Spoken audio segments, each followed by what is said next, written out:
जेव्हा घरात कोणतीच विशेष भाजी नसेल किंवा अचानक पाहुणे येणार आणि पटकन काहीतरी बनवायचं आहे, तेव्हा मस्त तयार होते ही मटार बटाटा काजू रस भाजी. मटार घेतलेले आहेत, काजू मी भिजवून घेतलेत, ओले काजूही घेऊ शकता, बटाटे सोलून चिरून घेतलेत. वाटण्यासाठी भरपूर कोथिंबीर, 2 ते 3 आमसुलं, 4-5 लसणीच्या पाकळ्या, छोटासा आल्याचा तुकडा आणि 2 छोटे भाजलेले कांदे तुम्ही न भाजताही घेऊ शकता, आणि गोडा मसाला आणि ओलं खोबरं. तर हे सगळं वाटणाचं साहित्य आपण घेतलेलं आहे. फोडणीसाठी साहित्य नेहमीचंच, आणि मी आता मटार बटाटा काजू हे पाण्यात एका बाजूला उकळायला ठेवलेलं आहे, आणि तोपर्यंत आपण आपलं जे वाटणाचं साहित्य घेतलेलं आहे ते मस्त वाटून घेऊया. हे मिक्सरला फिरवून घ्यायचं आहे पाणी न घालता. आता तेल तापलेलं आहे, आपण तेलात भरपूर मोहरी, खमंग फोडणी बसली पाहिजे, मग जिरं आणि 2 चमचे धनेपूड. धनेपूड घातल्यावर स्वाद अप्रतिम येतो. हिंग घातलेला आहे.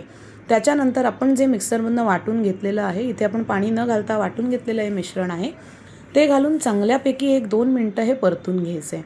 हे छान परतून झालं की आपण त्याच्यात घालायचं आहे हळद, तुम्हाला जसं आवडतं तसं, आणि तिखट आवडीप्रमाणे, तुम्हाला जसं तिखट आवडतं तसं.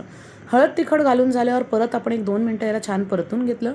त्याच्यानंतर आपण मिक्सरमधलं पाणी घातलं, त्याच्यात वाटणं आणि थोडं अजून पाणी घातलं, आणि हा रस्सा आपण एका बाजूला उकळायला ठेवलेला आहे. आता या रस्स्याला 2 ते 3 मिनटं उकळी आली की त्याच्यानंतर आपण त्याच्यात बाजूलाच उकळत ठेवलेले काजू, मटार आणि बटाटा एकत्रच पाण्यासकट घालायचे, आणि परत 1-2 ते 3 मिनटं उकळी आणायचे.